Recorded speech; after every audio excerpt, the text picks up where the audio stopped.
So, ito na, binaliktad ko na siya. Ayan, nakikita nyo, crunchy. Crunchy siya. Sarap niyan, sobra. Diba, kanina pa kami sabi ng sobrang sarap niyan kasi ako ang nagluto. Ayan, yummy!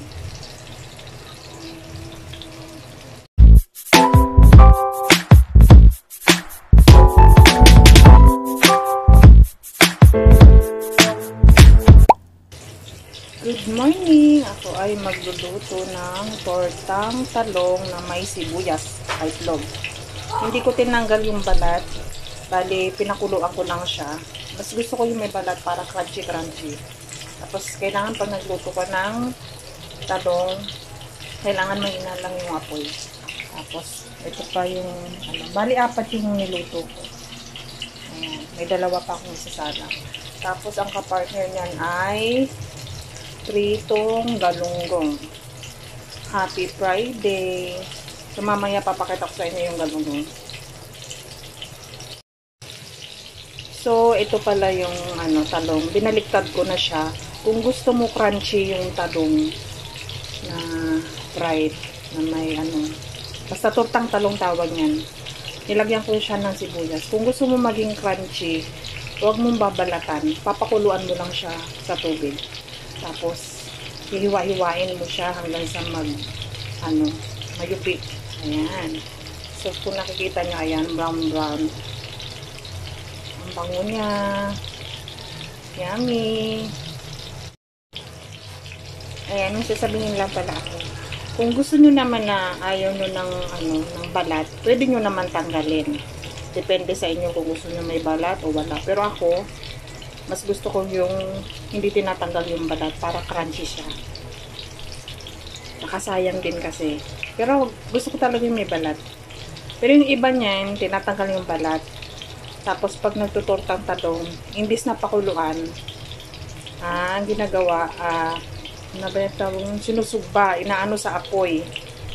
Tama ba tawag ko dun? Sinusugba. Ayun ko sa Tagalog kung ianuhin mo muna siya sa apoy para matanggal yung masunog yung balat. Pero ako hindi ko siya tinanggal. Pinakuluan ko lang para lumambot siya. Mai-press ko ng maayos. So, yun na nga.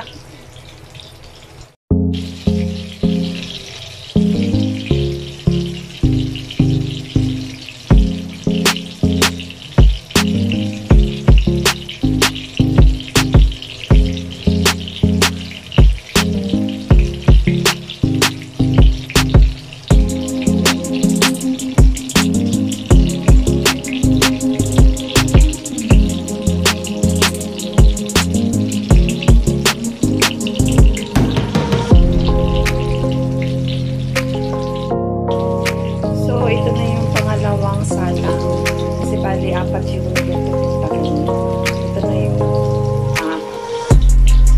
nilagyan ko sa ibabaw ng sibuyas para mas masarap.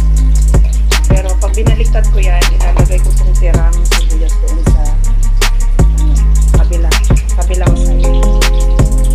So ito na rin yung luto na crunchy yan kasi may balat siya. Kailangan pag nagluto kayo nito, kailangan yung mahina na para hindi masunog agad yung talong. Kasi madali siya masunog, lalo na may itlog. So, ayan, sarap.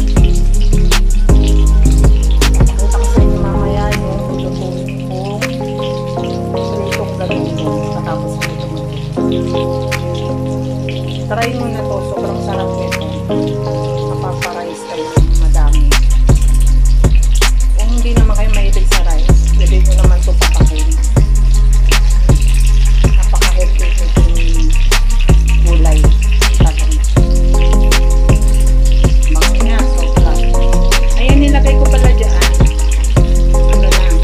Itlog, 2 itlog. Tapos sibuyas. Tapos nilagyan ko ng paminta, asin. Yun lang ang nilagay ko, ginawang panimpla. Tapos yung ginamit ko pa ng powder. Pero kung gusto nyo naman na yung powder na buo, pwede rin. Depende sa inyo kung gusto nyo padagdagan ng ibang pampalasa. So, ito na, binaliktad ko na siya. Ayan, makikita nyo, crunchy. Crunchy siya, sarap niyan, sobra. Diba? Kanina pa kami sabi ng Sobrang sarap niyan kasi ako ang nagluto. Yan, yummy!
Ito na yung huli kong piprituhin.